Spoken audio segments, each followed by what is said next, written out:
Chapter क्या है? वृत्तों से संबंधित क्षेत्रफल, है ना। ये आपका कौन सा चैप्टर है? 12 नंबर, ठीक है। Area related to circle. Area का मतलब क्या होता है? क्षेत्रफल होता है, ठीक है। सबसे पहले वृत्त है, तब वृत्त कैसा होता है इसको जान लीजिए कि वृत्त में कौन कौन से अंग होते हैं। जैसे वृत्त है, ये गोल आकृति को हम लोग क्या कहते हैं? वृत्त कहते हैं, ठीक है। तो ये हमारा हो गया वृत्त। किसी भी गोला, अच्छा गेंद को क्या कहेंगे? वृत्त। वृत्त में कुछ वस्तुओं के उदाहरण बताइए, क्या क्या हो सकते हैं वृत्त? साइकिल का पहिया हो सकता है, रोटी हो सकती है, सिक्का हो सकता है, नहीं, ये सब क्या गोल है। तो गोल आकृति को हम लोग क्या कहते हैं? वृत्त कहते हैं। ये हमारा क्या है? वृत्त है, ठीक। अब है इसमें क्या, पहले में लिखे हैं कि वृत्त का परिमाप। वृत्त का अंग्रेजी में इसको कहते हैं पेरीमीटर ऑफ ए सर्किल। तो परिमाप हम लोग किसको कहते हैं? हम लोग आयत निकालते हैं ना, आयत। जैसे ये आयत है, तब बच्चा पढ़े थे आयत का परिमाप, वर्ग का परिमाप। हम लोग उस समय भी पढ़े थे कि वृत्त के परिधि, वृत्त के परिधि पढ़े थे ना। तो ये परिमाप क्या होता है? या कोई भी वस्तु का परिमाप वो क्या चीज होता है? आए? क्या बोलिए बोलिए, कुछ तो कुछ बोल रहे थे, बोलिए। जैसे आयत का परिमाप पढ़े होंगे आप लोग, वर्ग का परिमाप पढ़े होंगे, वृत्त का परिमाप पढ़े होंगे, फिर एक होता है त्रिभुज, आप लोग इसका भी परिमाप पढ़े होंगे, है ना। तो परिमाप मतलब होता क्या है? परिमाप किसको कहते हैं? किसी भी वस्तु पे या किसी भी आकृति में, हर आकृति का इतना ही नहीं होता। आप जैसे कि मान लिया कि षटकोण है, इस तरह से कितना हो जाएगा? क्या भुजा हुआ? 1 2 3 4 2 6 षष्ठ कोण है। इसका भी हमारा क्या होगा? परिमाप होगा। परिमाप सभी में होता है। परिमाप का मतलब क्या होता है? कुल दूरी, कुल लंबाई, ठीक है। जैसे कि देखो, यहाँ से अगर हम शुरू करेंगे, आइए ऐसे करके चलेगा इस रास्ते पे, ऐसे करके घूमेगा। जब एक चक्कर इसका पूरा हो जाएगा, तो एक चक्कर जो यहाँ से घूमा, जितना है लंबाई, वो इसका क्या हो जाएगा? इस आकृति का परिमाप हो जाएगा। ऐसे वर्ग है, यहाँ से घूमेगा, ऐसे करके ऐसे घूमेगा, ठीक है। यहाँ पहुंच जाएगा, जहां से स्टार्ट करेगा वहीं पहुंच गया, ठीक है। तो जितना दूरी तय किया, या एक चक्कर में जो भी लंबाई हो, वो इस आकृति का क्या कहलाएगा? परिमाप कहलाएगा। तो किसी भी वस्तु का यही चीज होता है। तो वृत्त का परिमाप को क्या कहेंगे हम लोग? एक वृत्त के अनुदिश एक बार चलने में तय की गई दूरी। हम अभी क्या बता रहे थे कि यहाँ से हम लोग स्टार्ट करेंगे, ऐसे घूम के आ जाएंगे यहाँ। ये नहीं कि कभी इन्हें जाए, इन्हें तो जाना नहीं है, ये इसी पे रास्ते पे, इसके रास्ते पे चलना एक बार। कितना बार? एक बार। और जितना दूरी यानी जितना लंबाई होगा, वो क्या कहलाएगा? परिमाप। तो यहाँ वही कह रहा है कि एक वृत्त के अनुदिश एक बार चलने में तय की गई दूरी उस वृत्त का क्या कहलाता है? परिमाप होता है या कहलाता है। जैसे ये वृत्त है, मान लीजिए कि यहाँ से स्टार्ट किया, ठीक है, इस पॉइंट से हम लोग स्टार्ट किए चलना। अब ऐसे करके घूमेगा घूमेगा घूमेगा और यहाँ पहुंच गया। क्या चक्कर हुआ? एक चक्कर हुआ। तो ये जो दूरी तय की है, जितना लंबाई होगा, वो इस वृत्त का क्या कहलाया? परिमाप कहलाया। क्या कहलाया? परिमाप कहलाया। तो हम लोग परिमाप तो कभी नहीं देखते हैं वृत्त में। कभी देखा कि वृत्त में परिमाप होता है?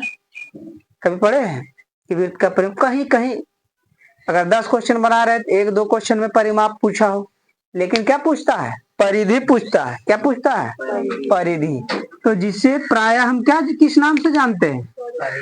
परिधि के विशिष्ट नाम से जाना जाता है। ये जो परिमाप है, आप एक चक्कर लगा लिए, इसी को हम लोग क्या कहते हैं?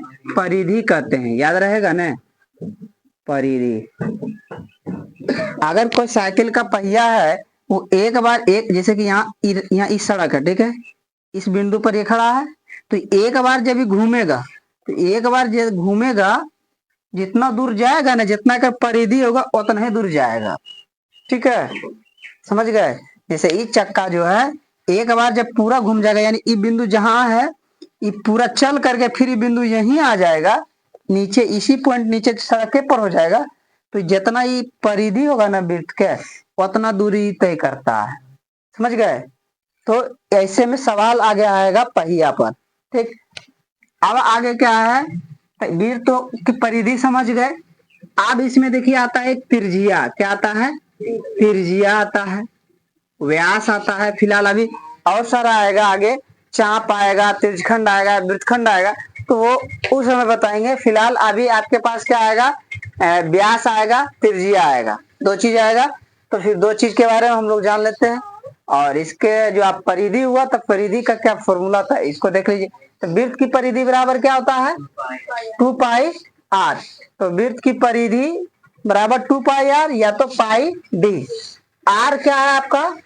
त्रिज्या है, और डी क्या है आपका? व्यास है।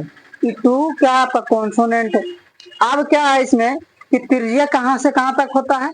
देखिए, इस जिस बिंदु से आपका ये वृत्त बना होता है, अगर किसी भी ये सर्किल पॉइंट है, कहीं से भी आप कलम उठा करके ऐसे जब इस बिंदु को क्रॉस कर जाते हैं, ऐसे करके बिंदु केंद्र से होते हुए दूसरे छोर को छू लेते हैं, तो ये जो आप ये लंबाई खींचे हैं, ये जो रेखा खींचे, यही हमारा क्या है? व्यास है। इसको क्या कहते हैं? डी से डिनोट करते हैं। किससे? डी से। इंग्लिश में इसको कहते हैं डायमीटर। क्या कहते हैं? डायमीटर। एक रे आधा क्रॉस नहीं करे, यहाँ से शुरू किए यहीं तक रह गया केंद्र तक, तो इसी को हम लोग क्या कहते हैं? त्रिज्या कहते हैं। ठीक है, और इंग्लिश में इसको कहते हैं आर से डिनोट करते हैं। इसको कहते हैं रेडियस। क्या कहते हैं? रेडियस कहते हैं। तो फिलहाल व्यास और त्रिज्या समझ में आ गया। देखिए, व्यास के आधा होता है त्रिज्या, व्यास के आधा होता है और त्रिज्या का दुगना होता है व्यास। अगर मान लिया जाए कि कोई भी वृत्त का त्रिज्या अगर 2 सेंटीमीटर है, तो उसका व्यास कितना हो जाएगा? 4 सेंटीमीटर, मतलब दुगना हो जाएगा। यानी कि 2r बराबर क्या हो जाता है? डी होता है। 2r बराबर क्या होता है? डी होता है। ठीक है, और या तो r बराबर क्या हो जाएगा? d बटे 2 होगा। मतलब किसी भी वृत्त का अगर व्यास दे दिया 6 सेंटीमीटर, तो उसका त्रिज्या कितना हो जाएगा? 3 सेंटीमीटर। ही हम लोग आगे याद रखेंगे, यूज करेंगे। ठीक है, तो आप जैसे कि मान लीजिए किसी सवाल में आपको त्रिज्या दिया है, तो इसको यूज कर सकते हैं। जैसे त्रिज्या 6 सेंटीमीटर देगा तो व्यास उसका दुगना हो जाएगा। त्रिज्या का दुगना व्यास, त्रिज्या का तो 6 त्रिज्या होगा तो 12 हो जाएगा व्यास। ठीक है, क्योंकि त्रिज्या तो यहीं तक हुआ, अब व्यास तो दूसर को छोर तक जाएगा, तो यहाँ तक जाएगा, यहाँ से यहाँ तक है 6, तो फिर इधर तो 6 होगा, तो 6 6 कितना है? व्यास माने डी दे दिया है, मतलब व्यास 14 दे दिया। हाँ, तो आर से मतलब 2 से काट देंगे। हाँ, काट देंगे तो हो जाएगा 7 आधा। ठीक है, किसी को आपत्ति? त्रिज्या व्यास में त्रिज्या का दुगना व्यास और व्यास का आधा त्रिज्या। ठीक है, फिलहाल अभी हम इतने तक मेरा पहला टॉपिक में है। 12.1 में हमको व्यास और त्रिज्या से रिलेटेड ही सवाल मिलेगा। इसके आगे मिलेगा हमको चाप से, त्रिज्यखंड से, वृत्तखंड से, जीवा से, तो फिर उसको भी समझेंगे। तो वृत्त की परिधि समझ गए कि पाई डी भी हो सकता है, वृत्त की परिधि हमारा 2 पाई आर हो सकता है। सवाल में परिमाप बोलेगा तो भी फिर घबराना नहीं है। वृत्त की परिमाप बराबर भी यही फॉर्मूला लिखना है। वृत्त की परिमाप बराबर यही फॉर्मूला लिखना है जब व्यास रहेगा। और नहीं रहे, अगर त्रिज्या देगा तो क्या, अगर हमको ई वाला याद रहेगा तो त्रिज्या से व्यास न निकाल लेंगे। अगर व्यास ही दे दिया तो अगर ये फॉर्मूला याद रहेगा तो क्या हम व्यास से त्रिज्या नहीं निकाल सकते हैं? निकाल सकते हैं ना। अब ये देखिए बीच में है कि पाई क्या है? पाई एक अपरिमेय संख्या है, मतलब नंबर ही है, वो भी क्या है? नंबर ही। तो पाई एक क्या है? अपरिमेय संख्या है। इसका दशमलव प्रसार क्या होता है? अशांत। अशांत समझते हैं ना, कि जो नहीं कटने वाला। ठीक है, जो अगर हर से हम भाग देते हैं अंश में, वो नहीं कटता है, पूरा पूरा भाग नहीं लगता है, तो वो संख्या क्या कहलाता है? अशांत कहलाता है। साथ में क्या है? अनावर्ती है, मतलब रिपीट भी नहीं करता है। हम लोग जब भाग देने लगते हैं तो दशमलव के बाद कभी कभी क्या होता है, जैसे कि 1 4 5 आ रहा है, तो 1 4 5 आया, फिर 1 आ जाएगा, 1 4 5, फिर 1 4 5। मतलब क्या है कि ये इतना संख्या, इतना नंबर क्या हो रहा है? रिपीट कर रहा है। लेकिन इसमें क्या होता है कि वो भी नहीं है। अशांत तो है ही, कट तो नहीं रहा है, लेकिन भाग देने पर क्या हो रहा है? बार बार अलग अलग अंक, अलग अलग संख्या आ रहा है, मतलब रिपीट नहीं कर रहा। ठीक है, इसलिए इसका मान हम लोग कितना लेते हैं, लगभग 22/7, और या तो 3.4 लेते हैं, 14 लेते हैं, 1/4 लेते हैं। ठीक है, देखिए अब यहाँ पे दो चीजें, अगर आपको सवाल में पाई आए और पाई का मान नहीं दिया हो तो हमेशा हम लोग कितना लेते हैं, 22/7 लेते हैं। और सवाल में अगर जो देता है फिर उसको लीजिए, जैसे 22/7 दे दिया सवाल में तो 22/7 लेंगे, 3.14 दे देगा तो 3.14 लेंगे, और कोई चीज दे देगा तो उसको रखेंगे। लेकिन अगर सवाल में आपको पाई का वैल्यू या पाई का मान नहीं देता है तो हम लोग हमेशा कितना लेंगे, 22/7 लेंगे। तो पाई एक अपरिमेय संख्या है, लेकिन 22/7 क्या है, परिमेय संख्या है। तो इसको देने वाले व्यक्ति कौन थे, तो कौन थे, भारतीय गणितज्ञ आर्यभट्ट। ठीक है, गणितज्ञ का मतलब विद्वान है, साइंटिस्ट है। ठीक है, ने क्या पाई का क्या दिया, सन्निकट मान दिया, उसका नजदीक का मान दिया। ठीक है, मान किसने दिया था, पाई का मान किसने दिया था, आर्यभट्ट ने दिया था। उनके अनुसार पाई का मान कितना है, 62,832/20,000। ठीक है, अब इसको हम लोग जब डिवाइड करेंगे तो ये हमारा आएगा लगभग 3.1416, मतलब कटे वाला नहीं है ये भी, और नहीं कट, इसके अनुसार तो कट ही जाएगा, ये वाला इसके अनुसार तो कट ही जाएगा हमको लगता है आगे जाके। इसके अनुसार ये कितना है, 3.1416। ठीक है, इसी के आधार पे हम लोग इसको या तो इसको लेते हैं। लेकिन पाई क्या है, अपरिमेय संख्या है, अशांत है, अनावर्ती है। ठीक है, अब है इसके बाद क्षेत्रफल, ये तो आपका परिधि तक रह गया। इसमें हम लोग क्या सीखेंगे, क्षेत्रफल भी सीखेंगे, क्योंकि इसके अंतर्गत क्षेत्रफल है।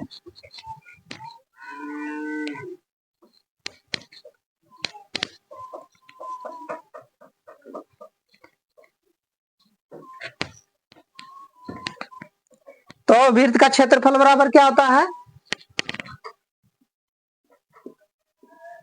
मिटा ही देते पूरा, रुक जा।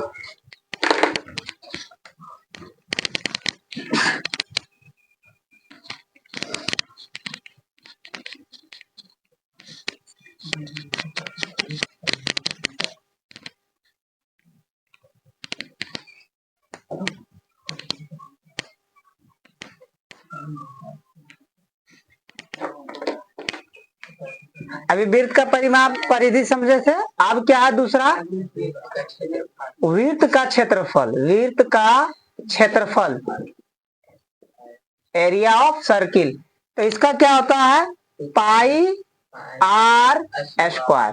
पाई समझ चुके हैं पहले, आर त्रिज्या है आपका। ठीक है,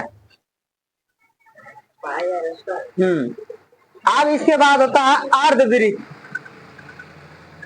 अर्धवृत्त का क्षेत्रफल, आपका तो वृत्त ये था, ये क्या है, वृत्त है। इसका क्या निकालना, एरिया का मतलब ये पूरा खेत। ठीक है, ये हमारा क्या है, एरिया है। ये निकालने के लिए हमको इस सूत्र का प्रयोग करना पड़ेगा, पाई आर स्क्वायर। और जहां व्यास दिया रहेगा तो बता ही दिए कि त्रिज्या निकाल लेना है कि नहीं। अब अगला है कि अर्धवृत्त का क्षेत्रफल। अर्धवृत्त का मतलब क्या होता है, आधा को वृत्त, ये पूरा वृत्त है, ये आधा मिटा दिए, ये कितना हो गया, अर्धवृत्त हो गया। अब इसका क्षेत्रफल निकालने के लिए क्या करना पड़ेगा, ये पूरा क्षेत्रफल था, पूरा क्षेत्रफल में दूसरे भागा दे देंगे तो आधा का क्षेत्रफल हो जाएगा या नहीं, हो जाएगा ना। तो ये क्या हो जाएगा, पाई आर स्क्वायर बटे 2, कोई दिक्कत। लेकिन इसी में अगर कह देगा कि अर्धवृत्त का परिमाप, अर्धवृत्त का परिमाप, ठीक है, परिमाप बराबर, परिमाप या तो परिधि। देखिए इसको समझिए, ये हमारा क्या है, अर्धवृत्त है। ठीक है, और ये ऐसे ऐसे ऐसे ऐसे राउंड राउंड रहता, गोल हो जाता। तो यहां से अगर चलना शुरू करता, इसे घूम करके यहाँ आता, तो क्या फॉर्मूला था हमारा बाबू, 2 पाई आर। लेकिन अब यहां से शुरू करेगा, यहीं तक आएगा, इधरों घूमेगा, इधरों जाएगा, मतलब एक चक्कर, तो यहां तक आएगा, चक्कर पूरा होगा, नहीं ना होगा। लेकिन फिलहाल अगर यहीं तक आता है तो ये पूरा के लिए था, पूरा घूम रहा था, तो अगर यहीं तक घूमेगा तो 2 से भागा, ये कट जाएगा तो कितना पाई आर होगा। लेकिन इस लाइन में भी इसको जाना है, तो ये हमारा वृत्त का क्या है, व्यास है। अब बराबर में कितना 2r, 2 को त्रिज्या के बराबर है। तो देखिए यहां तक के लिए हमारा पाई आर है, कितना है और ई लाइनमा के लिए 2r या तो d, समझ में आ रहा है। तो क्या हो सकता है पाई आर जोड़ 2r या पाई आर और आपका ये 2r के जगह पे कितना है d है ना, होगा कि नहीं होगा। अरे यहां से यहां तक गया, ये आधा वृत्त हुआ, तो एकरा लिए तो पूरा के लिए तो 2 पाई आर था, लेकिन आधा के लिए कितना है तो ई लेनमा में यहां तक पहुंचेंगे तब है ना एक चक्कर होगा। तो ई लेनमा में पहुंचे के लिए व्यास है, तो व्यास को तो डी से या तो 2r से, है ना। आर वाला लिखेंगे तो यहाँ 2r लिखे पड़ेगा और डी लिखेंगे तो डी हो जाएगा। तो ये क्या फॉर्मूला आपका बनेगा, देखिए दोनों में आर कॉमन है, क्या कॉमन है आर, जब कॉमन ले लीजिएगा तो क्या बचेगा pi plus 2, r into pi plus 2, ये हो जाएगा अर्धवृत्त का परिमाप या पाई आर डी, नहीं पाई आर डी। अगर इस पे लेना आती, लेकिन ज्यादातर ये यूज होता है। ठीक है, इतना ही सवाल है और इसी पे सवाल है। जैसे कि एक नंबर देख लीजिए, एक सवाल, किसी वृत्त की त्रिज्या 4 सेंटीमीटर है, तो वृत्त का क्षेत्रफल तथा परिधि क्या होगा, परिधि क्या होगा।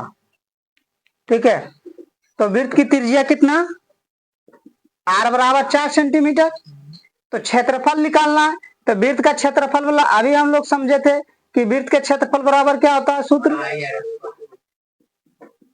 पाई आर। तो पाई का मान जब सवाल में नहीं दिया जाए तो कितना, आर हमारे पास कितना 4 सेंटीमीटर, मतलब स्क्वायर 2 बार लिखना है। तो 22/7 आई 4 का स्क्वायर कीजिएगा तो ये कटे वाला है कि नहीं कटे वाला है, तो क्या करेंगे ऊपर ऊपर गुना नीचे नीचे, 16 गुना 22 कीजिएगा तो कितना हो जाएगा 16 दूनी 32 बाकी 3, फिर 16 दूनी 32 3 35, मतलब इतना क्या है सेंटीमीटर ने। तो क्या हो जाएगा, एरिया क्या होता है वर्ग में होता है, तो सेंटीमीटर स्क्वायर। लेकिन इसके साथ एक और क्या पूछा था परिधि ने, तो परिधि बराबर क्या होता है 2 पाई आर। तो 2 पाई का मान कितने और यहाँ पे आर कितने, ये भी तो नहीं कटे वाला है, तो 22 चौक 88 हो जाता है, बस 176 होता है, नहीं 176। और ये कुल जो दूरी होता है ये वर्ग में नहीं होता, ठीक है, ये सिंपल इकाई में होता है, सेंटीमीटर।